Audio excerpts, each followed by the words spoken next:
My channel Study Strategy by MK. I am Nirabji Karmakar. I am an ex-Calcutta High Court employee and presently working in Kolkata Customs. আমরা জানি যে আমাদের কলকাতা হাইকোর্টের প্রিলিমসের exam আমাদের বেরিয়ে গেছে এবং আমাদের মেন্স এক্সাম যে কোনো মুহূর্তেই হতে পারে। বেশি হয়তো তারা সময় নাও দিতে পারে আহ, আমাদের মেন্স এক্সামের আগে। তো আমরা মোটামুটি সকলেই যারা মেন্স পাশ করে যারা মেন্সের জন্য পাশ করেছে তারা মোটামুটি সবাই জানে যে প্যাটার্নটা কিরকম হতে পারে।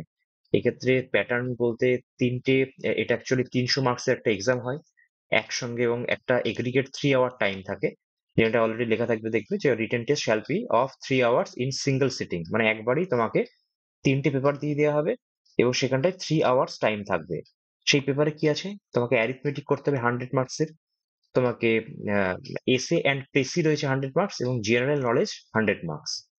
অ্যান্ড এখানটায় পাস করার কিছু ক্রাইটেরিয়া রয়েছে, দ্যাট ইজ 40% তোমাকে প্রত্যেকটা সাবজেক্ট পেতে হবে। That means arithmetic, GK and English তোমাকে অ্যাটলিস্ট 40 মার্কস পেতে হবে এবং সব মিলিয়ে তাহলে দেখো 40 হলে 120 হচ্ছে, তাহলেও কিন্তু হবে না, তোমাকে টোটাল আবার 50% পেতে হবে, দ্যাট ইজ 150 মিনিমাম পেতে হবে। তো এইগুলো নিয়ে তো খুব একটা সমস্যা নেই, আমাকে তো টোটাল পেতেই হবে অ্যাটলিস্ট ধরো 300তে এক্সাম, তো আমাকে মোটামুটি ধরো 330 থেকে 340 টার্গেট করতে হবে। কারণ নাম্বার যেটা কমবে সেই নাম্বারটা তোমার ইংলিশে নাম্বারটা কমতে পারে। কারণ কি, কখনোই এসে লিখে তুমি ফুল মার্কস পাবে না, 50 আউট অফ 50 তো পাবে না, প্রেসিতেও নাম্বার ফুল পাবে না। তো ইংলিশে নাম্বার ধরো অ্যাটলিস্ট ধরা যেতে পারে ধরো 60 থেকে 55 থেকে 60, আমি একদম মিনিমাম যদি ধরি তাহলে সেটা ধরো ইংরেজিতে পাওয়া গেল। কিন্তু বাকিগুলোতে ম্যাথমেটিক্সে তোমাকে অ্যাটলিস্ট মানে ট্রাই তো করতে হবে 100 বা অ্যাটলিস্ট যাতে 90-র উপরে থাকে। ওটাতেও জিকেতেও যদি 75-এর কাছাকাছি পেয়ে যাও তাহলেই কিন্তু অনেকটা সুবিধা হয়ে যায়। ঠিক আছে, এক্ষেত্রে পাওয়ার জন্য তো ইংরেজিতে তো সম্পূর্ণ পাওয়া যাবে না, বাট আমাদের সেই জন্য ইংলিশ আমরা প্র্যাকটিস করব এবং এই বাকি যে অ্যারিথমেটিক এবং জিকে আছে এগুলোতে কিন্তু আমরা বেশি এফর্ট পুট অন করবো, যাতে এখানটায় খুব একটা নাম্বার যাতে আমরা ছেড়ে না আসি, তাহলে সেক্ষেত্রে আমাদেরই সুবিধা হবে। ওকে, এখন দেখা যাক যে আহ, আচ্ছা এখন তারপর হচ্ছে আবার আবার একটা থার্ড হবে, যেটা হচ্ছে ফেজ 3। এখানটা আমি ফেজ 3 সম্পর্কে মেন্সের পর আমি বলে দেবো যে কিরকম টাইপের হয়। অ্যাকচুয়ালি এখানটায় 100 নম্বর একটা ভাইভা কোর্স হয়, তার যার বেশিরভাগ কোশ্চেনই তোমার কম্পিউটার থেকে করা হয়। খুব বেসিক কিছু কোশ্চেন জেনারেল নলেজ থেকে করা হয় এবং কিন্তু বাদ বাকি কিন্তু সব কম্পিউটার থেকেই প্রশ্ন করা হয়।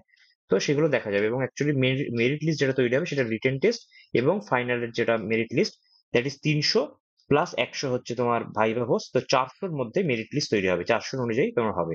তো এবার ভাইভা হোস্টটা তো আমাদের হাতে থাকে না, কিন্তু আমাদের এই 300 নাম্বার রিটেনটা কিন্তু আমাদের হাতে রয়েছে, আমরা চেষ্টা করবো রিটেনটাতে যতটা বেশি মার্কস পাওয়া যায়।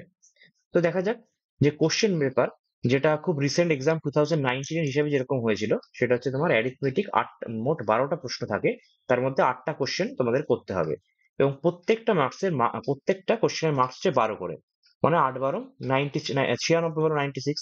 তার এই 4টে এক্সট্রা নাম্বার কোথায়, এই 4 নম্বর এক্সট্রা হচ্ছে গুড হ্যান্ড রাইটিং এর জন্য। সেই জন্য কি ম্যাথমেটিক্স এর ক্ষেত্রে তুমি কিন্তু কোন রকম কাটাকুটি বা একটা কোশ্চেন ভুল হয়ে গেল সেটাই কেটে দিলাম এরকম করলে কিন্তু এই 4 নম্বর থেকে তোমাকে আর 4 নম্বর আর দেওয়া হবে না।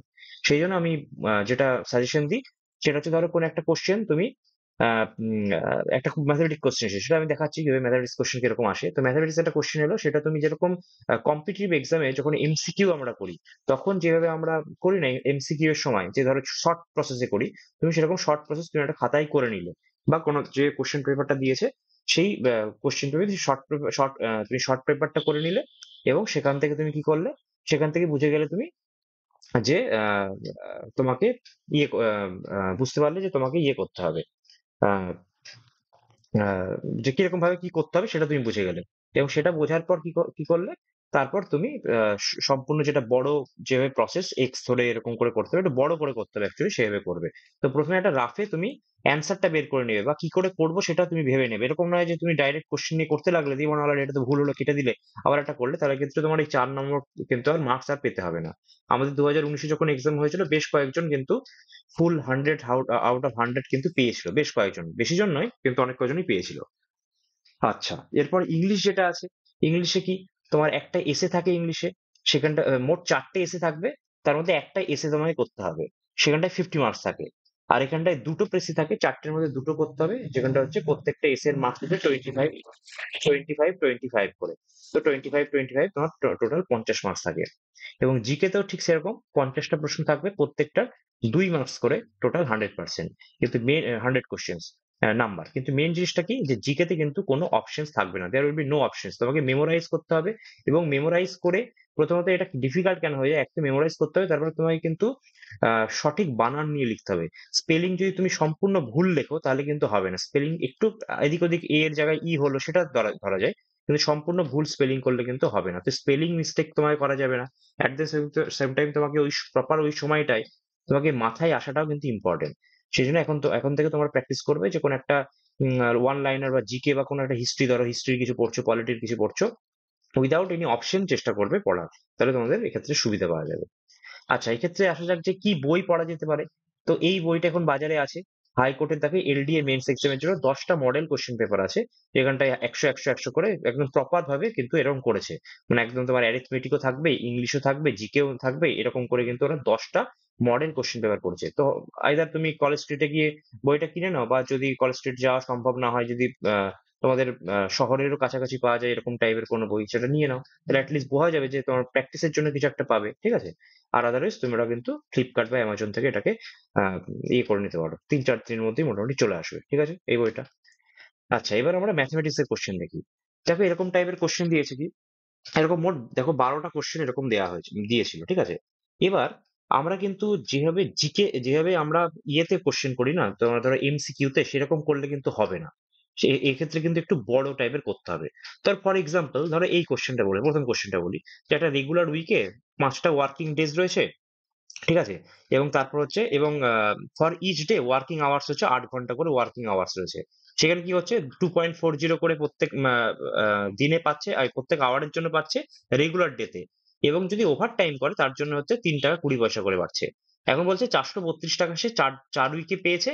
তো হাউ মেনি আওয়ার্স সে কাজ করেছে, তার মানে হচ্ছে হাউ মেনি আওয়ার্স মানে কি, regular hours plus over work, over over যে টাইম করেছে সেই আওয়ারটা মিলিয়ে টোটাল কতটা ঘন্টা কাজ করেছে, এটা কোশ্চেন। এখন তোমার এই কোশ্চেনটা থাকলে কি, তুমি মুখে মুখে করে দিতে পারো। কিন্তু এক্ষেত্রে কিন্তু তা করা যাবে না, কারণ দেখো এখানটা হচ্ছে 12টা করে মার্কস আছে, এক একটা কোশ্চেনের 12 মার্কস, তাহলে তোমার একটু ভেঙে কিন্তু, যেতে একটু মানে বাচ্চাদের বোঝানোর মতো করে তোমায় করতে হবে। কিরকম টাইপের, ধর একটু একটা উদাহরণ দিয়ে দেখি। ধর এখানটা বলছে একটা এরকম লিখলে, একটা রেগুলার উইকে কি আছে, এরকম করলে ধরো দেয়ার আর 5 ওয়ার্কিং ডেজ, ঠিক, 5টা ওয়ার্কিং ডেজ রয়েছে। এখন কি, এবং প্রত্যেক দিনে সে 8 ঘন্টা করে ওয়ার্কিং আওয়ার আছে, এবং 5 ওয়ার্কিং ডেজের 8 আওয়ার্স করে তোমার ইয়ে আছে। তার মানে টোটাল ওয়ার্কিং আওয়ার্স কত, টোটাল রেগুলার ওয়ার্কিং আওয়ার্স কত, ওয়ার্কিং আওয়ার্স হচ্ছে তোমার 8 × 5 = 40 ঘন্টা হলো। এখন আমি দেখছি কি, যে কোশ্চেনে দেখো দিয়েছে যে 432 টাকা 4 উইকে পাচ্ছে, তাহলে 4 উইকে কত ঘন্টা হচ্ছে সেটা করি। 4 উইক মানে হচ্ছে, প্রত্যেকটা উইকে দেখো 5টা ওয়ার্কিং ডে, তাহলে 4×5 = 20। এবং সে হচ্ছে প্রত্যেকটা হচ্ছে তোমার ইয়ে হচ্ছে 8টা করে, মানে 8 ঘন্টা, 20 দিনে 8 ঘন্টা করে আবার কাজ করছে। তাহলে কত, 5 × 4 = 160 ঘন্টা হচ্ছে সে টোটাল রেগুলার ওয়ার্ক করেছে। এবার কি, তাহলে এবার তুমি বলবে যে রেগুলার পে কত। তাহলে রেগুলার আওয়ারে কাজের জন্য সে টোটাল পে কত পাচ্ছে, বা টোটাল হি আর্নড কত টাকা ফর রেগুলার পে এর জন্য কত হচ্ছে, সেটা হচ্ছে তোমার 160 ইন্টু কত, 2 টাকা 40 পয়সা, মানে 2.4, তাই বাই 10 করলে এটাকে তুলে, তো 10 করলে 4×9 = 64, 4 হাতে থাকলো 6, 32, 32 হয় 38, তাহলে 384 টাকা হলো।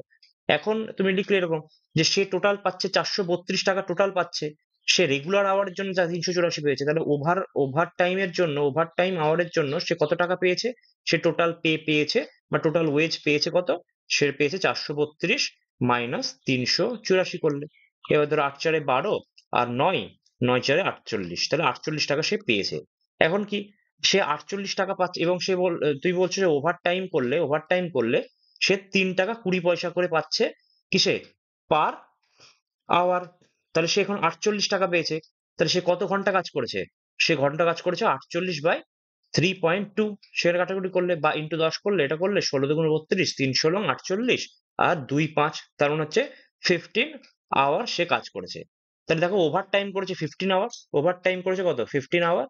এবং সে রেগুলার টাইম কতটা দিয়েছে, রেগুলার ওয়ার্কিং আওয়ার কত, রেগুলার ওয়ার্কিং আওয়ার 4 উইকে হচ্ছে 160, তাহলে 160 আর 15 হচ্ছে অ্যান্সার, তাহলে 160 প্লাস 15 = 175 আওয়ার হচ্ছে অ্যান্সার। এইভাবে করতে হবে, একদম যেমন একটা বাচ্চা ছেলেকে বোঝাচ্ছ, সেইভাবে তোমাদেরকে করতে হবে। ফর এক্সাম্পল ধরো 3rd নম্বরের কোশ্চেনটা দেখাচ্ছি। 3rd নম্বরের কোশ্চেনটা দেখো। ধরো এটা বলছে the average number of visitors of a library in first 4 days হচ্ছে 58, the average for the second, third, fourth and fifth days হচ্ছে 60। বলছে number of visitors on the first and fifth days were 8:9 ratio, then what is the number of visitors in fifth day of a library. তাহলে কি প্রথম 4 দিনের বলেছে 58, আর হচ্ছে 2, 3, 4 আর 5 নম্বরে বলেছে 60। এবার সেখানে বলছে ফার্স্ট এবং ফিফথ ডেজ এর রেশিও বলে দিয়েছে, সেখান থেকে ফিফথ ডেজ এর বের করতে দিয়েছে।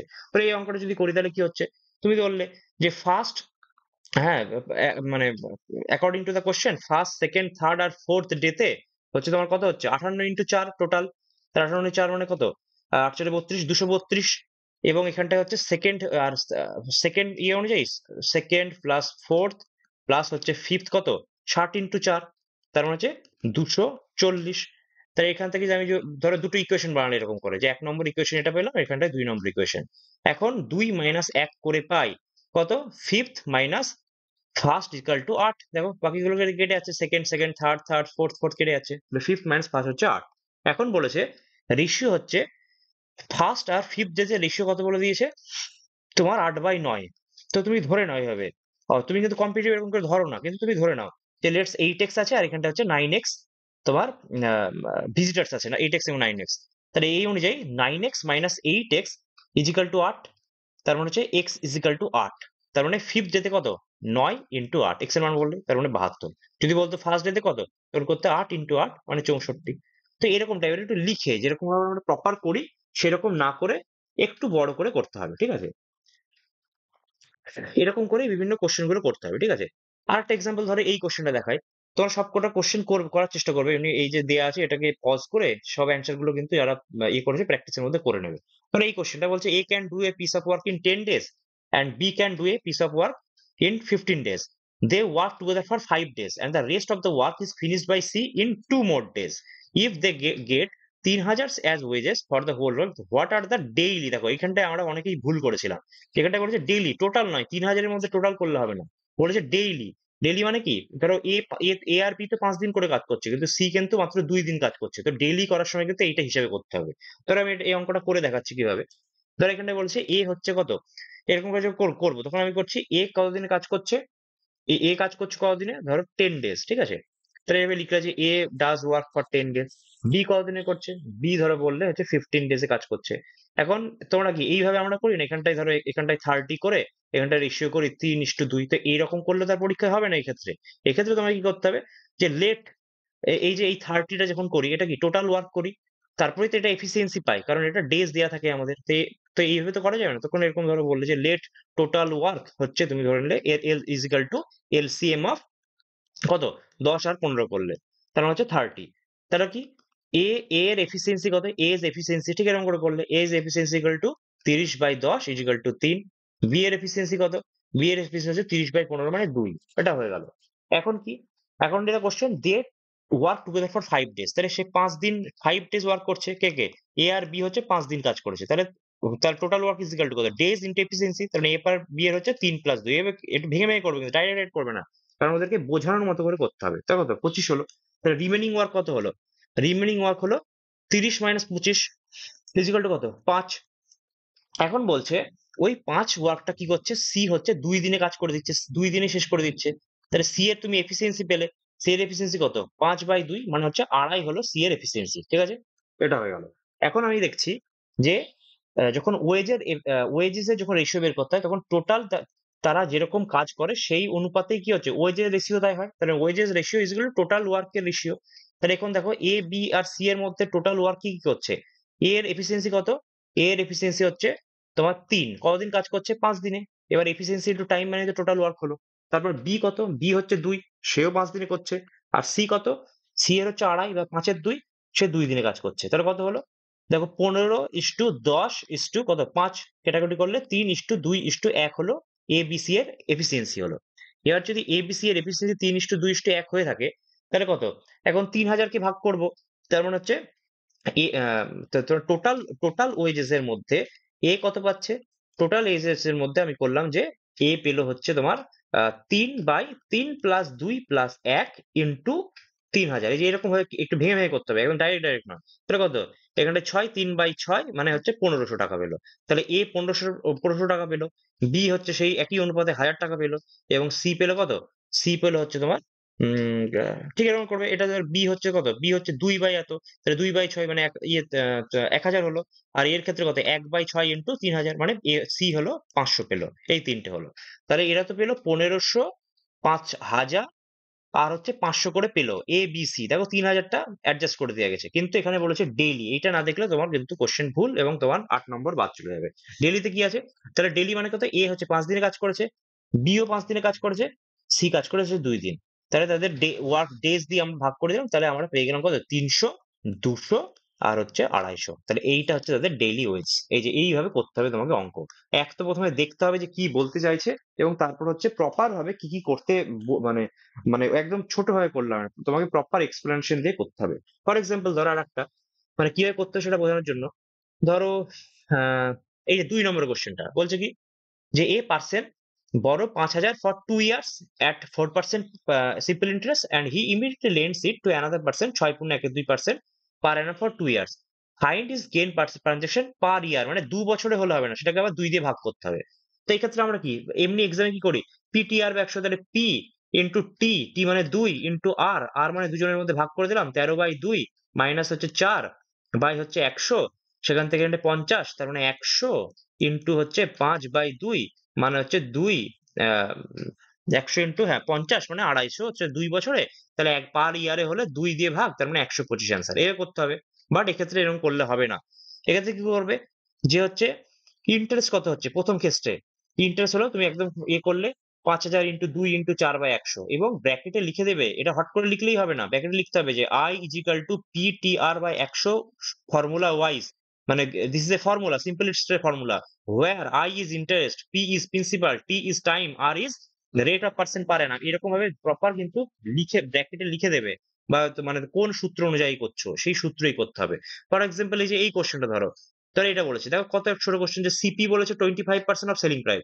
সেক্ষেত্রে তুমি এরকম করে দাও, সিপি হচ্ছে এসপি 25% অফ এসপি, তার মানে এখানটা এসপি, তার মানে সিপি বাই এসপি করলে, তার মানে হচ্ছে সিপিএসপি মানে প্রফিট হচ্ছে 3/1 ইন্টু 100, 300%। এইটুকু করলে তোমাকে 12 নাম্বার দেবে না।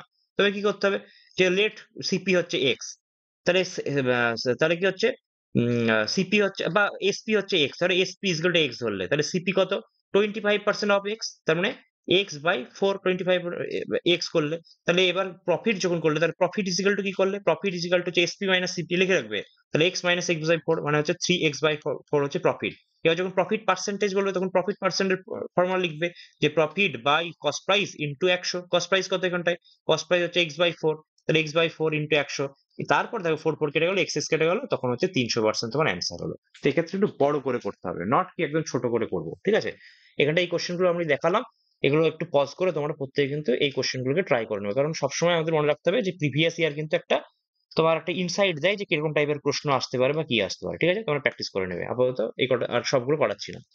আচ্ছা, এবার দেখো ইংলিশ, ইংলিশের ক্ষেত্রে কি, ইংলিশের ক্ষেত্রে আমি বলেই দিলাম যে ইংলিশে হচ্ছে একটা এসে থাকে, তোমাকে 4টে এসে থাকবে, সেখানটায় তোমাকে একটা এসে করতে হবে, ঠিক আছে, আউট অফ 4 অপশনস তোমাকে হচ্ছে একটা এসে করতে হবে। তো এসের ক্ষেত্রে আমরা প্র্যাকটিস করবো যে কিভাবে আমাদের প্রথমে ইন্ট্রোডাকশন করতে হয়, তারপর হচ্ছে মেন বডি, এবং তারপর হচ্ছে কনক্লুশন। এই মেন বডির মধ্যে কি থাকবে, মেন বডির মধ্যে কিছু প্রস থাকবে, কিছু কনস থাকবে, কিছু আর সবসময় কনক্লুশন কি, কনক্লুশন হয় পজিটিভ সোর্সে, কি যে গভর্নমেন্ট ট্রাই করছে, মানুষকে যদি ট্রাই করি, মানুষ যদি সৎ হয় এসবের ক্ষেত্রে, তাহলে কি হচ্ছে, তাহলে আমাদের একটা পজিটিভ রেজাল্ট আসতে পারে, এভাবে কনক্লুশন অলওয়েজ পজিটিভ করতে হবে। আগের বছরে দেখো এই এক্সাম গুলো এই কোশ্চেন গুলো এসেছিল, যে value of newspaper, child labour and irresponsible social evil, তারপরে এসেছিল importance of sports and games, আর হচ্ছে ওয়াটার কনজারভেশন। এবার তুমি সবাই বুঝতেই পারছো যে সবাই মোটামুটি কিন্তু এই প্রথম অপশনটাই করবে, যে ভ্যালু অফ নিউজ পেপার, সবাই বলবে হ্যাঁ নিউজ পেপার পড়া হয়, নিউজ পেপার পড়লে কনসেন্ট্রেশন বাড়ে, এটা হয়, তারপর হচ্ছে আমাদের পড়ার প্রতি ইয়ে থাকে, এইগুলো সবসময়, কারণ এটা বেশিরভাগ করবে। কিন্তু তুমি যদি চাইল্ড লেবারটা নিয়ে লেখো, তার মানে কি তুমি একটা এক্সট্রা কিছু একটা আলাদা লিখলে, তার মানে তুমি এখানটায় মার্কস বেশি পাবে। এরকম যদি একটু অন্য টাইপের করতে পারো, তাহলে ওয়াটার কনজারভেশন যদি লেখো, তাহলে একটু মার্কস পাবে। কিন্তু এই 4টে অপশনের মধ্যে অলওয়েজ যখন চাইল্ড লেবার নিয়ে লিখবে, তখন এক্সামিনার ভাববে যে বাহ, এটা ঠিক আছে, যে যে এই স্টুডেন্টটা মানে চেষ্টা করেছে, এবং কি হয়, কখনো মুখস্থ করে লিখবে না, নিজের ভাষায় শর্ট মানে একটা তোমার সিম্পল ইংলিশে লেখার চেষ্টা করবে। আবার এখানে কি দুটো প্রেসি থাকে। দুটো প্রেসি মানে ৪ টের মধ্যে দুটো প্রেসি করতে হবে। প্রেসির নিয়ম আমরা জানি। প্রেসির নিয়ম হচ্ছে 33% যতটা থাকবে তার 33% ওয়ার্ডস এ আমাদের করতে হবে। ১ম এ গুণে নিলে তার ১/৩ ভাবে করতে হবে এবং কি সব হচ্ছে নতুন এবং নিজের ওয়ার্ড, সিম্পল অ্যান্ড নিজের ওয়ার্ড দিতে হবে। ওন ওয়ার্ড দাও। এরকম নয় যে ওখান থেকে একটা তুলে নিলাম, এখান থেকে একটু ওয়ার্ড তুলে নিলাম, এখান থেকে ওয়ার্ড করে নিলাম দিয়ে এটা বানিয়ে নিলাম। তা নয়। সেটা হচ্ছে তোমরা সম্পূর্ণ আলাদাভাবে নিজের প্রেসি দিয়ে এটা করো। ওয়ার্ড তোমাদের ওখান থেকে ধার না করে নিজের ওয়ার্ড বা নিজের সিনোনিম কিছু একটা ইউজ করলে এইভাবে এসেটা লিখবে, প্রেসিটা লিখবে। ঠিক আছে? আচ্ছা, এবার এসে লেখার জন্য কি এই বইটা খুব ইম্পর্টেন্ট। মানে তুমি কাজে লাগতে পারে যে আরিহান্তের 151 এসএস এসসি গুপ্তের একটা বই আছে। এটা কি? এখানে বিভিন্ন টাইপের জিনিস নিয়ে লেখা থাকে। কন্টেম্পোরারি, সোশ্যাল, পলিটিক্যাল সম্পূর্ণ নিয়ে, সমস্ত কিছু নিয়ে। ঠিক আছে? এবার কি এখানটায় তুমি যদি করো, এখানটায় এই বইটাতে কিছু কোটস লেখা থাকে।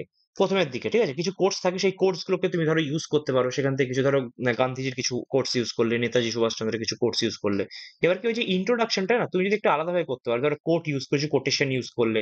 তারপর হচ্ছে তুমি ধরো ধরো লেটেস্ট ডেটা ইউজ করলে বা কিছু ইনডেক্স ইউজ করলে, যেমন এইচডিআই ধরো কিছু একটা ইয়ে দিয়ে লিখেছে হিউম্যান ডেভেলপ ইনডেক্স, বা করাপশন নিয়ে দিয়েছে, তুমি করাপশন ইন্ডেক্সে ইন্ডিয়ার পজিশন কত, এভাবে লিখলে যে করাপশন ইন্ডেক্সে ইন্ডিয়ার পজিশন এত, ইট শোস দ্যাট ইন্ডিয়াস মানে that corruption is very predominant in India, তাই না? এভাবে বলা যেতে পারে। আচ্ছা, এই বইটা দিয়ে করতে পারো। বা এখন তোমরা সবাই জানো যে মেটা এআই আছে, হোয়াটসঅ্যাপ এর মেটা এআই। তুমি এখান থেকে ধরো একটা তুমি ১ম এ আগে তুমি ১ টা ২ টো দেখে নাও। মানে WhatsApp এ ধরো যেকোনো একটা ভালো একটা তোমার যা মনে আসছে সেরকম একটা ধরো ইয়ে মারলে, আ উম টপিক দিলে ওখানটায়। ওটা দেখবে একটা নোট বানিয়ে দেবে। মানে একটা এসে তুমি লিখলে যে ধরো write an essay on corruption. ঠিক আছে? এবার ওরা লিখে দিল ওটা। এবার তুমি ওটাকে স্টাডি করো যে ও ঠিক কোন প্রসেস এ লিখছে। ইন্ট্রোডাকশন এ কি লিখছে, মেইন বডিতে কি লিখছে, তারপর পজিটিভ নেগেটিভ টা কি লিখছে, কনক্লুশন এ কি লিখছে। এখান থেকে একটা ধারণা তোমার জন্মাবে যে কি করে এসে লিখতে হয়। ঠিক আছে? আইদার তুমি এটা লিখতে কিনতে পারো বা তুমি WhatsApp এর মেটার যে কনসেপ্ট টা, সেই WhatsApp মেটা দেখবে WhatsApp এ সব পাওয়া যায়। মানে একদম ডান দিকে থাকে। তো ওইটা থেকে ইউজ করে কিন্তু তুমি অনেক সুবিধা নিতে পারো। ঠিক আছে? আচ্ছা, এই যে আরিহান্তের 151 এসে, এই অনুযায়ী একটা এসে লেখার তোমার একটা ইফেক্টিভ স্টাডি দিয়েছে। যে টপিকটা দেবে সেখান থেকে সেটা নিয়ে আগে ভেবে নাও। যে ১ম এই এসেই এসেটা লিখতে শুরু করো না। আমার তো সবথেকে ভালো সাজেশন হবে ১ম এ ম্যাথমেটিক্সটা করে নাও। ১ম এ অ্যারিথমেটিক করে নাও, তারপর জিকে করে নাও। লাস্টে ইংলিশ করো। ইংলিশটা যেহেতু ভেবে চিন্তে করতে হয়, তুমি ইংলিশটা কারণ আর কাটাকুটি করবে না। যে একটু লিখে নিলাম, আরে ভুল হলো তো আরো একটা পয়েন্ট ঢোকাতে হবে। তখন এরকম একটা দাগ দিয়ে এখানটা আবার লিখতে শুরু করলে এসব না। ১ম এ ভেবে নাও। ব্রেইনস্টর্মিং করে নাও। আস্তে, আস্তে ভাবো। ইংলিশটা সবারই পরে অ্যাটেম্প্ট করো। ঠিক আছে? জট down the main points. Main points যেগুলো আছে, এক্সাম্পলস আছে, ফ্যাক্টস আছে, ধরো ইন্ডেক্সেস রয়েছে কিছু, কিছু। সেগুলোকে আগে তুমি লিখে নাও একটা নির্দিষ্ট জায়গায়। একটা সেপারেট শিটে। বা ওই যে কোয়েশ্চেন পেপারটা দেবে সেখানটায় লিখে নাও। কি করে তৈরি করবে, কি লিখবে একদম ১ম এ প্রপার তৈরি হয়ে নাও প্রপারলি। তারপর করতে লাগো। তারপর হচ্ছে একদম যখন করে রাইট দ্যা টপিক, ব্লক লেটারে টপিকের ইয়েটা করে দাও টপ অফ দ্যা পেজে। যে তোমার যেটা নিয়ে লিখতে বলবে সেটা। তারপর কি divide the page in ৩ headings এ। ১ম এ ইন্ট্রোডাকশন, মেইন বডি, তারপর কনক্লুশন। এবং প্রত্যেকটা যে মেইন পয়েন্টস যেগুলো আছে সেখানটায় তুমি একটা ধরো লিখলে, কোন একটা যে প্রত্যেকটা হেডিং এর ওখানটায় একটা মেইন পয়েন্টস গুলো হিসেবে লিখলে। ঠিক আছে? Organise the points in a logical sequence. কখনো লজিকটা আগে বানিয়ে নাও যে আগে ১ম এ পজিটিভ বলবো, তারপর নেগেটিভ বলবো, তারপর দুটো মিলিয়ে বলবো এবং লাস্টে বলবো এই সমস্ত নেগেটিভ গুলো যেগুলো আছে সেইগুলোকে সরানোর জন্য গভর্নমেন্ট কি স্টেপ নিতে পারে। একটা পার্সোনাল স্পেস এ কি স্টেপ করা যেতে পারে। এবং তারপর হচ্ছে কনক্লুশন, যে আমরা সকল মিলে যদি একটা কনসার্টেড এফোর্ট দিই, সম্মিলিত যদি এফোর্ট আমরা দিই, তাহলে কি হচ্ছে এই জিনিসটাকে আমরা দূর করতে পারবো। এরকম টাইপের করবে। ঠিক আছে? সবেতেই মোটামুটি একই রকম থাকে। ঠিক এইভাবে তোমরা করবে এসে লেখার জন্য। এবার কি এখানটা দুটো এক্সাম্পল দিয়েছি। যে ওয়াটার কনজারভেশন, এটা তোমার আমি হোয়াটসঅ্যাপ মেটা থেকে পেয়েছি। ঠিক আছে? তুমি যখন হোয়াটসঅ্যাপ মেটাতে আমি ইয়ে করলাম, তখন হোয়াটসঅ্যাপ মেটা আমাকে এটা লিখে দিল। দেখো ওয়াটার কনজারভেশন নিয়ে কি সুন্দর। ১ম এ একটা ইয়ে দিয়ে দিল যে crucial step towards a sustainable future. দেখো এটা ইন্ট্রোডাকশন স্টার্ট করেছে যে water, the elixir of life is a precious resource that is essential for human survival. যত লিখবে একটু পড়ে নেবে কিভাবে লিখেছে। তাই alarming rate of water depletion একটা কনসার্ন হয়ে গেছে। তো আমাদের এখানটায় কি করতে হবে? তো এখানটায় এরকম বলছে যে ওয়াটার কনজারভেশন কথাটা কেন আসছে? নিশ্চয়ই আমাদের ওয়াটার স্কারসিটি দেখা গিয়েছে। সেজন্য আমাদের ওয়াটার কনজারভেশন এর প্রয়োজন দাঁড়িয়েছে। এখানে দিয়েছে দেখো, একটা লেটেস্ট ডেটা দিয়ে দিয়েছে যে ওয়ার্ল্ড হেলথ অর্গানাইজেশন WHO কি বলছে, যে ২ billion people world lack access to safe and drinking water. এটা হলো। এভাবে করলে কয়েকটা এক্সাম্পল দিয়ে দিলে, ধরো কিছু লেটেস্ট কিছু একটা রাজস্থানে কিছু হয়েছে বা কোথাও একটা ধরো মহারাষ্ট্রে অনেক সময় ফার্মাররা কতজন সুসাইড করছে সেইগুলোর একটা করে দিলে, যে ফার্মার সুসাইড হচ্ছে, এটা হচ্ছে, কিছু এক্সাম্পল দিলে আগে ভেবে নেবে ভাবে। ঠিক আছে? তারপরে এখানে দেখো রিজন দিয়েছে, ওয়াটার স্ক্যারসিটির কি কি রিজন হতে পারে, যে মানুষ ইউজ করছে কোনো রকম ইয়ে করে, হাউস হোল্ড কনজাম্পশন করছে কোনো রকম ভাবনা চিন্তা না করে, এগ্রিকালচার ইন্ডাস্ট্রিতে খুব যথেচ্ছ পরিমাণে ইউজ করা হচ্ছে, এগুলো লিখলে। তারপর কি, in addition to individual actions, এই যে এবার কি গভর্নমেন্ট, আমরা ইন্ডিভিজুয়াল করব কিন্তু তারপর কি গভর্নমেন্টসও অ্যাকশন লাগবে। কারণ কি আমি ওই যে ওয়ার্ডটা বললাম যে একটা কনসার্টেড এফর্ট দিলেই আমরা একমাত্র সবসময় প্রবলেম গুলো সম্ভব হবে।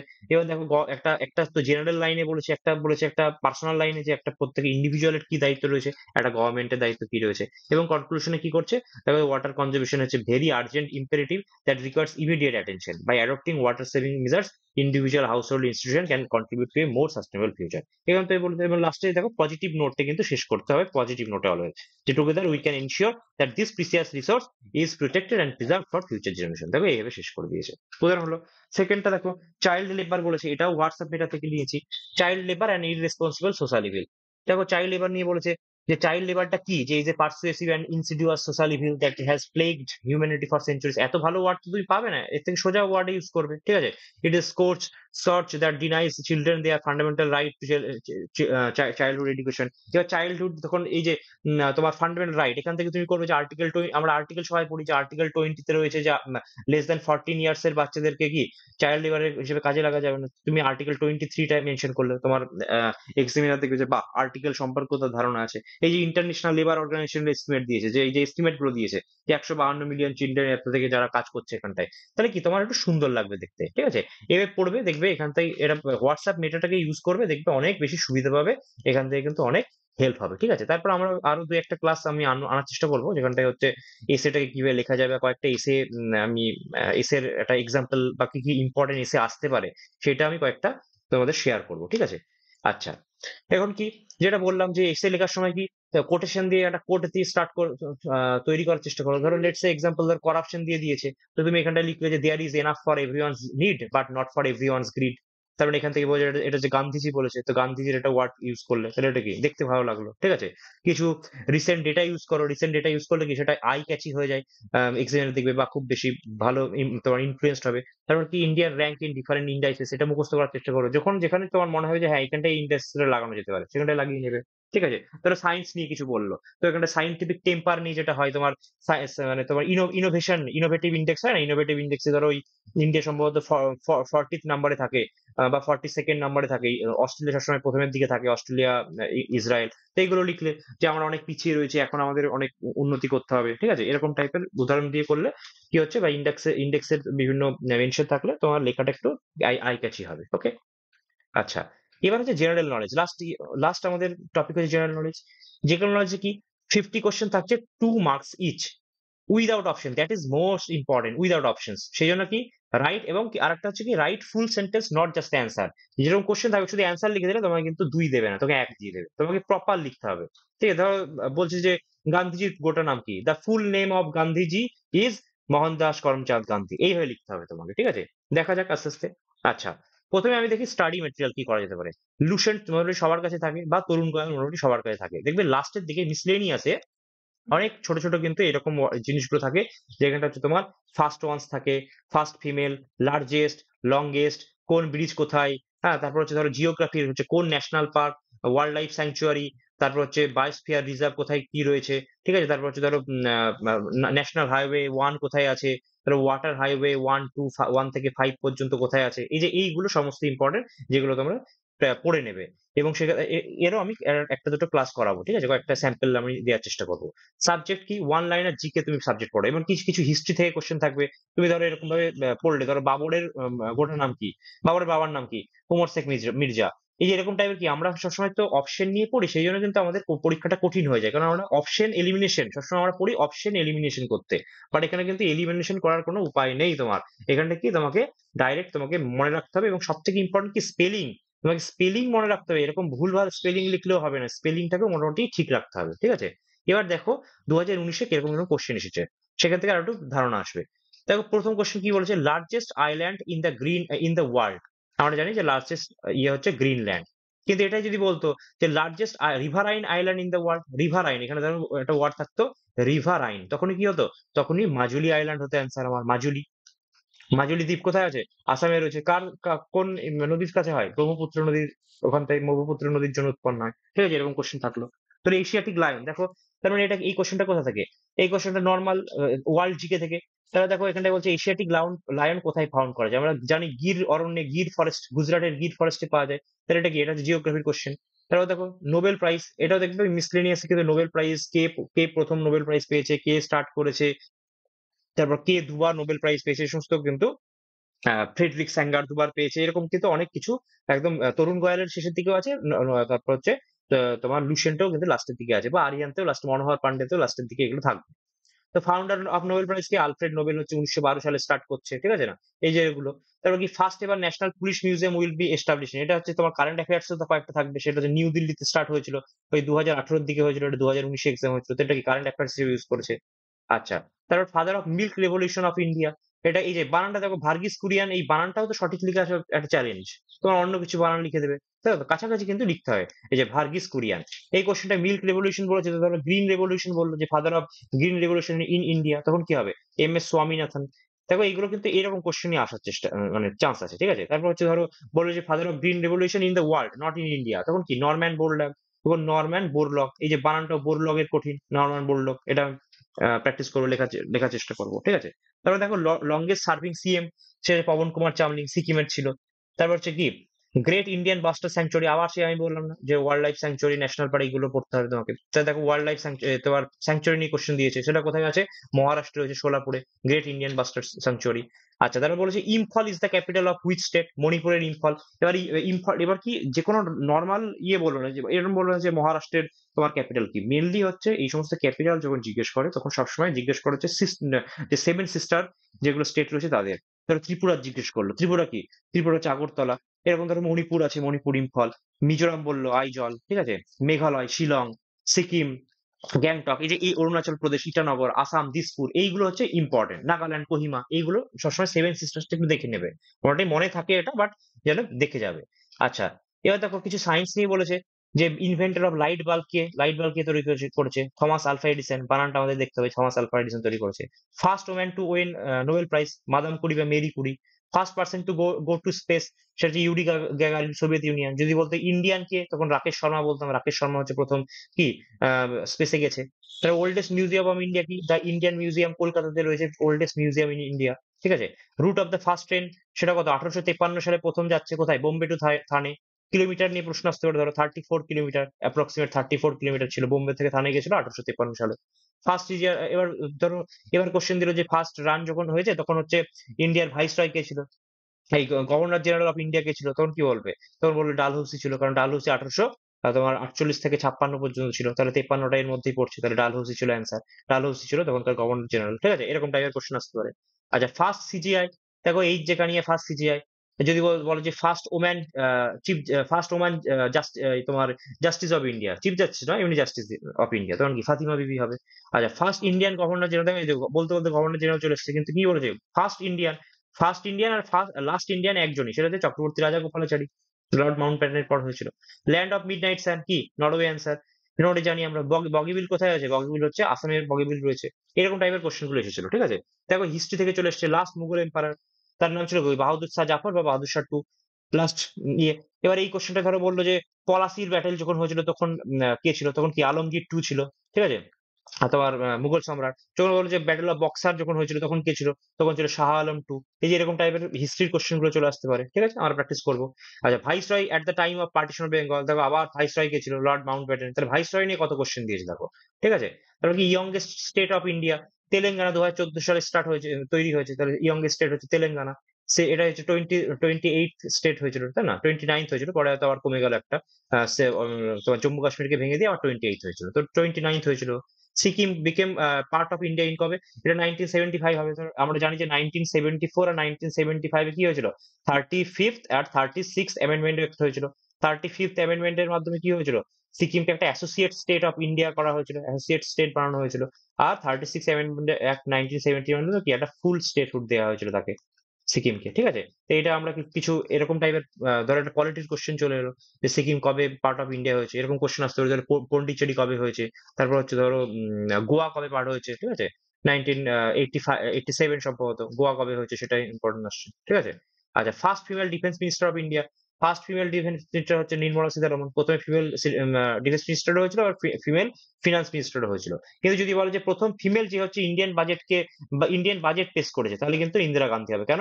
কারণ ইন্দিরা গান্ধী যখন ইয়ে ছিল, প্রাইম মিনিস্টার ছিল, সে তখন অ্যাডিশনাল একটা চার্জ নিয়ে, সে হচ্ছে তোমার অ্যাডিশনাল চার্জ নিয়ে এই বাজেটকে প্রথম পেশ করেছিল। কিন্তু ফুল টাইম ওমেন কিন্তু বা ফিমেল ফিনান্স মিনিস্টার হচ্ছে নির্মলা সীতারমন। তো নির্মলা সীতারমন হচ্ছে ফুল টাইম ফিমেল ইয়ে, আবার এট দ্য সেম টাইম ইয়ে, তার মানে কি ফার্স্ট ফিমেল হয়ে গেল, তারপর ফার্স্ট ফিমেল প্রেসিডেন্ট বলতে পারে। হুম। এরকম type first female president of India, এরকম প্রতিভা প্যাটেল, এরকম ফার্স্ট ফিমেলটা সবসময় ইম্পর্টেন্ট। আবার দেখো ফার্স্ট ফিমেল যা যা সুপ্রিম কোর্ট, যেটা বললাম এক্ষুনি, ফাতিমা বিবি রয়েছে। Largest state area wise Rajasthan, ঠিক এরকম বলতে পারে যে পপুলেশন ওয়াইজ কি, পপুলেশন ওয়াইজ হচ্ছে আমার ইউপি। এরকম বলতে পারে যে লার্জ তোমার স্মলেস্ট স্টেট এরিয়া ওয়াইজ কে আছে, সেটা হচ্ছে তোমার গোয়া আছে। তারপর স্মলেস্ট স্টেট ধরো পপুলেশন ওয়াইজ কে আছে, তখন সিকিম আছে। এগুলো আমরা কিছু সেন্সাস সেন্সাস পড়ে নেবো, তাহলে আমরা বুঝে নেবো, তাই না? তারপর কি হাইকোর্টের টেরিটোরিয়াল জুরিডিকশন হবে লাক্ষাদ্বীপে। লাক্ষাদ্বীপের উপরে কার কোন হাইকোর্টে রয়েছে? কেরালা। সবসময় নিয়ম হচ্ছে যে আইল্যান্ডের কাছে যে স্টেটটা রয়েছে তার ইয়ে থাকে। এরকম যদি ধরো বলো পুডুচেরির পুডুচেরির উপরে কার রয়েছে, তাহলে পুডুচেরির উপর তামিলনাড়ুর আছে। আন্দামান নিকোবরের উপর কার আছে? কলকাতার রয়েছে। ঠিক এরকম টাইপের, ঠিক আছে? আর তারপরে ধরো বললো দমন দিউ দাদরা আর নগর হাভেলি কার আছে? মহারাষ্ট্রের কাছাকাছি রয়েছে, তো মহারাষ্ট্রের রয়েছে, ঠিক আছে? আচ্ছা, প্লেস অফ ম্যাক্সিমাম রেইনফল, দেখো জিওগ্রাফির কোশ্চেন। মৌসিনরামে রয়েছে হচ্ছে প্রথম, সব মেঘালয়ের মৌসিনরামে সব থেকে বেশি বৃষ্টিপাত হয়। আচ্ছা, বিগেস্ট লেক ইন ইন্ডিয়া বা লার্জেস্ট লেক কি? ভেম্বানাথ, কেরালার রয়েছে। টেম্পল ব্ল্যাক প্যাগোডা কাকে বলা হয়? সান টেম্পল, কোণার্কের সান টেম্পল কে বলা হয় হচ্ছে ব্ল্যাক প্যাগোডা, হলো? ওল্ডেস্ট সিটি কি? বারাণসী বা কাশী বা বেনারস। বারাণসী, কাশী, বেনারস সবই একটাই নাম, ওল্ডেস্ট সিটি ইন ইন্ডিয়া। তারপরে প্রেসিডেন্ট অফ দ্য কনস্টিটিউয়েন্সি কি? ডক্টর রাজেন্দ্র প্রসাদ। যদি বলো যে ডক্টর রাজেন্দ্র প্রসাদের আগে কয়েকদিন একদিনের জন্য কে ছিল, সেটা সচ্চিদানন্দ সিনহা। এবং তারপর কিন্তু পার্মানেন্ট হচ্ছে doctor Rajendra Prasad. Oldest law college কি? ওল্ডেস্ট ল কলেজ হচ্ছে government law college of Mumbai. Answer করতে হবে যে মুম্বাই ল কলেজ হচ্ছে তোমার oldest law college of India. এবার সব তো পারা সম্ভব না, কিছু ধরো এটা যেমন জিএলসি অনেকেই জানতো না, অনেকেই জানবেও না, এটা তো কয়েকটা বাদ যাবে, কিন্তু বেশ বাদ বাকিগুলো দেখো কঠিন নয়। এগুলো হচ্ছে তোমাকে অ্যান্সার করতে হবে। তো youngest two win Nobel prize আমরা জানি যে 17 বছর বয়সে মালালা ইউসুফজাই পেয়েছিল। তো এটা হয়ে গেল। আচ্ছা, তারা বলছে first person to get Bharat Ratna award 1954 যখন প্রথম হয়েছিল, তখন 3 জন পেয়েছিল। কে কে? চক্রবর্তী রাজাগোপালাচারী পেয়েছিল, সিভি রমন পেয়েছিল, আর হচ্ছে সর্বপল্লী রাধাকৃষ্ণন। 3 জন পেয়েছিল। তো যে কোনো 3 জনের নাম দিয়ে দাও, তাহলে খুবই ভালো। ফার্স্ট পার্সন 3 জনের নাম দিয়ে দিলে ভারতরত্ন, ঠিক আছে? Highest award in field of sports কি? রাজীব গান্ধী ক্ষেত্ররত্ন পুরস্কার হতো, কিন্তু এখন তো নাম চেঞ্জ করে দিয়েছে রাজীব গান্ধীর। এখন কি করেছে? ধ্যানচাঁদ, মেজর ধ্যানচাঁদ খেল রত্ন অ্যাওয়ার্ড। তাহলে এটা তোমাকে লিখতে হবে যে মেজর ধ্যানচাঁদ খেল রত্ন অ্যাওয়ার্ড। 2020 সামার অলিম্পিক কোথায় হয়েছিল? টোকিওতে। এটা 2019-এর এক্সাম ছিল। এখন ধরো বলতে পারে 2024-এর কোথায় হয়েছিল? তো প্যারিস। বা 2028-এরটাও বলতে পারে যে 2028-এর অলিম্পিকটা কোথায় হবে, ঠিক আছে? যা কিছু বলতে পারে। আচ্ছা, হুইজ ফ্লাইং শিখ? মিল্কা মিল্কা সিং হচ্ছে ফ্লাইং শিখ বলা হতো মিল্কা সিংকে, ঠিক আছে? ফার্স্ট হোম মিনিস্টার কে? সর্দার বল্লভভাই প্যাটেল। যদি বলে যে ফার্স্ট ডিফেন্স মিনিস্টার কে? তখন বলদেব সিং, ঠিক আছে? এইগুলো ফার্স্ট সবসময় ইম্পর্টেন্ট। আমি তো বারবার বলছি যে first, first or first female, এটা খুবই ইম্পর্টেন্ট। যে কোনো একটা কোশ্চেন দিতে পারে, সবসময় ওই লাস্টের জিনিসগুলো পড়বে, ঠিক আছে? তাহলে দেখো লার্জেস্ট, ওখানে বললাম বিগেস্ট আর লার্জেস্ট এগুলো পড়তে। দেখো লার্জেস্ট স্লাম ইন এশিয়া কি? ধারাবি মুম্বাই রয়েছে। তারপর হচ্ছে golden ball award winner in last football, তখন লাস্ট ফুটবল হয়েছিল তোমার 2018-তে হয়েছিল। কিন্তু এখন আমাদের লাস্ট বলতে কি 2022-এ কে হয়েছে? মেসি হচ্ছে গোল্ডেন বল অ্যাওয়ার্ড পেয়েছে। প্লে গ্রাউন্ড অফ বেসবল কাকে বলে? ডায়মন্ড। এটা অনেকেই জানে ডায়মন্ড বলা হয় বেসবলের প্লে গ্রাউন্ডকে। ন্যাশনাল মিউজিয়াম কোথায় রয়েছে? নিউ দিল্লিতে রয়েছে, ঠিক আছে? ন্যাশনাল পুলিশ মিউজিয়ামে নিউ দিল্লি, ন্যাশনাল মিউজিয়ামে হচ্ছে নিউ দিল্লিতে। Refrigerant used in for domestic refrigerator, freon হতে পারে। ফ্রেয়ন হচ্ছে তোমার রেফ্রিজারেন্ট হিসেবে ইউজ করা হয়। Pass situated southern end of the Nilgiri hills, Palghat. আমাদের মনে রাখতে হবে যে 3টে ঘাট রয়েছে, কি কি? পালঘাট, পালঘাট, ভোরঘাট, আর হচ্ছে থলঘাট। এবার আমরা করবো যে এইখানটায় মুম্বাই থাকে, এইখানটা হচ্ছে নাসিক অবস্থিত, আর এখানটা হচ্ছে পুনে অবস্থিত। তো মুম্বাই আর নাসিকের মধ্যে থাকে হচ্ছে তোমার থলঘাট, আর মুম্বাই আর পুনের মধ্যে থাকে ভোরঘাট। এটা পড়ে নিলাম। আর পালঘাট হচ্ছে একদম নিচে তোমার ইস্টার্ন আর ওয়েস্টার্ন ঘাট যেখানটায় মিলিত হচ্ছে নীলগিরির এখানটায়, সেখানটায় পালঘাট। তাই 3টে ঘাট এরকম মনে থাকবে। নেক্সট ধরো এবারে প্রশ্ন পরীক্ষায় চলে আসবে যে মুম্বাই আর তোমার নাসিকের মধ্যে কে রয়েছে? মুম্বাই আর পুনেকের মধ্যে রয়েছে। এটা মনে রাখার উপায়টা কি? এটা হচ্ছে এম এন, এন এর পরই তো পি হয়, তো এম উপরে এন নিচে পি। আর এটা হচ্ছে থলঘাট আর ভোরঘাটে কি বি উপরে হওয়ার উচিত, বাট এখানটায় রিভার্স রয়েছে। তো মুম্বাই আর তোমার নাসিকের মধ্যেই হচ্ছে থলঘাট রয়েছে, আর মুম্বাই আর পুনের মধ্যে হচ্ছে ভোরঘাট রয়েছে, হলো? আচ্ছা, তারপরে কোশ্চেন দেখো যে হাইয়েস্ট পপুলেশন ডেন্সিটি কোন ইউটিতে আছে? এনসিটি, মানে ন্যাশনাল ক্যাপিটাল টেরিটরি, মানে নিউ দিল্লিতে রয়েছে। এবং যদি বলে যে লোয়েস্ট পপুলেশন ডেন্সিটি রয়েছে কোন ইউটিতে, তখন কি করবে? তখন হচ্ছে তোমার সেটা আছে ইয়েতে তোমার এই আন্দামান নিকোবরে। এবার ধরো এরকম কোশ্চেন হচ্ছে কোন স্টেটে রয়েছে হাইয়েস্ট পপুলেশন, তখন হচ্ছে কি করব, বিহার করব। ঠিক আছে। তারপর যদি বলে কোন স্টেটে সব থেকে লোয়েস্ট পপুলেশন ডেন্সিটি রয়েছে, তখন হচ্ছে অরুণাচল প্রদেশ, 13 ছিল অরুণাচল প্রদেশে, হলো। তারপর হচ্ছে ইয়ারলুং জ্যাংবো কোন নদীকে বলা হয়, এই যে স্যাংবো বা স্যাংপো, স্যাংপো এই দুটোই বলা হয়। স্যাংপো কাকে বলা হয়, এটাকে তিব্বতে, এটার নাম হচ্ছে তোমার ব্রহ্মপুত্রের নাম, এটা ঠিক আছে। তারপর হচ্ছে যখন অরুণাচল প্রদেশে চলে আসে তখন কি তখন তার নাম হয়ে যায় দিহাং। এবং যখন আসামে চলে আসে তখন তার নাম হয়ে যায় ব্রহ্মপুত্র, মানে আসামে নাম হচ্ছে ব্রহ্মপুত্র, তার আগে কিন্তু এই নামগুলো রয়েছে। তোমার ইয়ারলুং স্যাংবো বা জ্যাংবো হচ্ছে তোমার তিব্বতে, তারপর অরুণাচল প্রদেশে হচ্ছে দিহা, আর আসামে হচ্ছে ব্রহ্মপুত্র। আর দিবাং যেটা আছে, দিবাংটা কি, দিবাং হচ্ছে তোমার ব্রহ্মপুত্রের একটা শাখা, তোমার ট্রিবিউটারি, ঠিক আছে। আচ্ছা, ফাদার অফ জিওমেট্রি, ইউক্লিডের জিওমেট্রি আমরা পড়তাম, তো ইউক্লিড হচ্ছে তোমার ফাদার অফ জিওমেট্রি।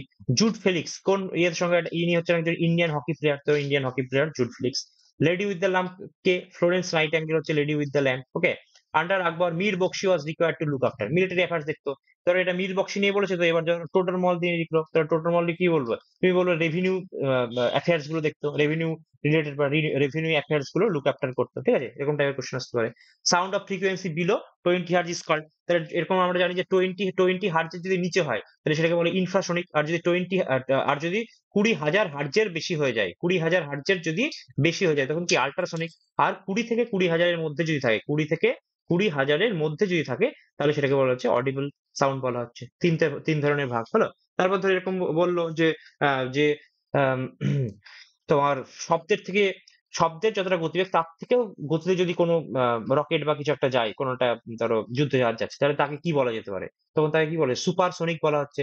আর যদি বলে যে তোমার শব্দের থেকে কম গতিবেগে যাচ্ছে, শব্দের যে গতিবেগ তার থেকে কমে যাচ্ছে, তখন তাকে কি সাবসনিক বলছে। তো এই যে সনিক দিয়ে এইগুলো পড়ে নেবে, যে ইনফ্রাসনিক, তারপর হচ্ছে আল্ট্রাসনিক, অডিবল, সুপারসনিক, সাবসনিক, এগুলো পড়ে নেবে একটু। তো এই হচ্ছে ব্যাপার। তোমরা দেখে নিশ্চয়ই বুঝতে পারছো যে এরকম টাইপের কোশ্চেন সব জায়গা থেকে প্রশ্ন আসবে। সেটা তোমার কিছু হিস্ট্রি থেকে, কিছু পলিটি থেকে, জিওগ্রাফি থেকে বেশি, এবং সবসময় ফার্স্ট ওয়ান খুব ইম্পর্টেন্ট, ফার্স্ট গুলো সবসময় পড়ে নেবে। তো কারোর তোমার ধরো ক্যাপিটাল গুলো পড়ে নেবে, কার কোন ক্যাপিটাল, মেইনলি সেভেন সিস্টার্স এর ক্যাপিটাল পড়ে নেবে, ঠিক আছে। তো এই হচ্ছে জিকে, জিকে তে এইগুলো পড়বে, আরো কয়েকটা ক্লাস তুমি করাবো। মোটামুটি জিকে থেকে নাম্বার ছাড়া যাবে না, ঠিক আছে। আর তোমার যেভাবে বললাম ইংরেজিটা দেখবে, এরকম হোয়াটসঅ্যাপ মেটার হেল্প নাও, বা এই বইটা নিতে পারো, সেখান থেকে তোমরা মেন হচ্ছে নিজে চেষ্টা করবে। তারপর হোয়াটসঅ্যাপ মেটা থেকে দেখবে, তারপর ওর অনুযায়ী একটা নোট বানিয়ে চেষ্টা করবে, মানে মুখস্থ নয়, হচ্ছে কিভাবে লেখা যেতে পারে এই কনসেপ্টটাকে বিল্ড করার চেষ্টা করবে। এবং সবসময় মনে রাখবে যে 50 মার্কসের কিন্তু নিচে যেন না, 40 মার্কসের নিচে কিন্তু না আসে। কারণ আমাদের এখানটায় অনেকজন ছিল যে অঙ্কে 100-তে 100 পেয়েছে, এখানটায় 80 পেয়ে গেছে, তো টোটাল 180 হয়ে গেছে।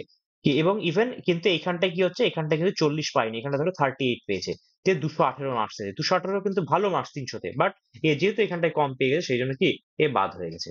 সেই জন্য সবসময় ইংরেজিটা একটু মাথায় রাখবে, যে ইংলিশে যেন নাম্বার না কমে যায়। ইংলিশে অ্যাটলিস্ট 55, মানে খুব খারাপ দিলেও 55 থেকে 60। আর সবসময় তো 60-র উপরে, মানে 60 থেকে 70, ধরো ইংলিশে বেশি এরা মার্কস দেয় না, ঠিক আছে। 70-র উপরে খুবই কম জন থাকবে। তো মেইনলি চেষ্টা করতে অ্যাভারেজ মার্কস যেটা, সেটা ইংলিশে তুলে নিয়ে আসার, দ্যাট ইজ তোমার 60-র কাছাকাছি একটা মার্কস তুলে নেওয়ার চেষ্টা করতে হবে। আর জিকেতে আর ম্যাথমেটিক্সে একদম ফুল মার্ক ধরার চেষ্টা করতে হবে, তাহলেই কিন্তু তোমার অনেক এগিয়ে যাবে চাকরিটা পাওয়ার ক্ষেত্রে, ঠিক আছে। এই চাকরিটা মেন্সে পাশ করা মানে তুমি বুঝে নেবে, মেন্স পাশ করেছো মানে তোমার চাকরি পাকা হতে পারে। বিকজ ওরা মেন্সে কিন্তু খুব কম পরিমাণ লোককে ডাকে, এমন নয় যে মেন্সে খুব বেশি পরিমাণ লোক ডাকবে না। আর ম্যাথমেটিক্স তোমরা বুঝলে যে ম্যাথমেটিক্স কিভাবে করতে হবে, এরকম প্রথমে ভেবে নেবে, একটা রাফ শিটে করে নেবে ছোট করে অঙ্ক, এবং তারপর হচ্ছে একটু বাড়িয়ে বাড়িয়ে এক্স ধরবে, এটা করবে, এবং যে ফর্মুলা লাগবে সেই ফর্মুলা, ধরো ধরো কম্পাউন্ড ইন্টারেস্ট লিখলো, তুমি এখানে লিখে দিলে a equal to p into 1 + r/100 whole to t, where a is মানে amount, p is principal, r is তোমার rate percent per annum, t is time, এইভাবে তোমরা ইউজ করে নেবে।